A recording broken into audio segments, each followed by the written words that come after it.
Hello everyone and welcome to this episode of It's Your Season, Life to Eating Well series, and today we're going to make chicken enchiladas with spinach, cilantro, green sauce. This is a nod to my daughter-in-law who is going plant-based, and she wanted some spinach enchiladas, and I kept going with it, and here we are today with this version of stacked enchiladas.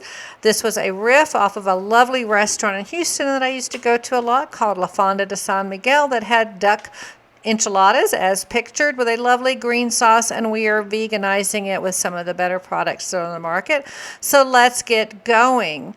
So in our enchiladas are basically taking a lot of times what you have at home and making it into a stacked enchilada. So this is what I had on hand. I had some silk heavy cream, some hatch chilies, bouillon, frozen cashew cream, spinach, cilantro, some leftover Cajun daring chicken, and of course tortillas.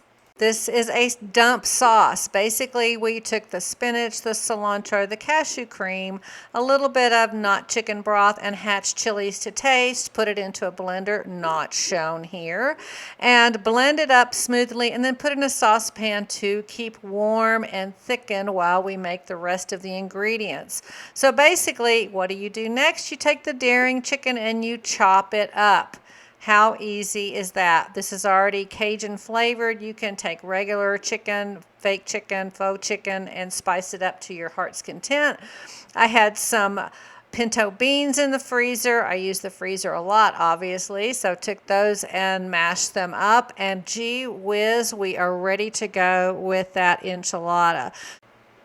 So take your corn tortilla and spray it with some Pam or similar oil spray, and you're going to heat your skillet and put your tortilla in it and brown it on both sides. You do not want it crispy. We are not trying to make a tostada. We are just trying to caramelize it a little bit and make it and cook it a bit.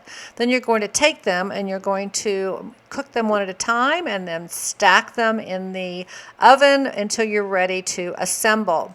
Did not realize this picture was so blurry, but you get the picture. So now we're going to stack them. So take one tortilla. You're going to smear on some beans and then sprinkle on some of the chicken. And you can, if you want, sprinkle on a little bit of your favorite vegan Mexican cheese. I like feta. It kind of acts like queso. Take another tortilla, spread it with pinto beans, your bean of choice, your chicken, and your cheese, and continue to stack. We liked stacking 4 tortillas, which is basically 4 rolled enchiladas. And so this is what it will look like. Pour your sauce on top, sprinkle with more Mexican vegan cheese of your choice. Again, I like feta because it pretends like queso really nicely. You can garnish with what you like. I like to sprinkle on this nutritional yeast, taco seasoning, toasted sesame seed, and sunflower pumpkin seed mixture on top. So basically, this is what we have left is a beautiful stacked enchilada with a little bit of cheese, a little bit of chopped cilantro on top if you would like, and then again, some of that yummy nutritional yeast mix if that is your thing. And gosh, then we're ready to eat. This is what it looks like when it's cut. It was absolutely yummy. Don't overthink enchiladas and always having to be rolled. Stacked ones are super easy.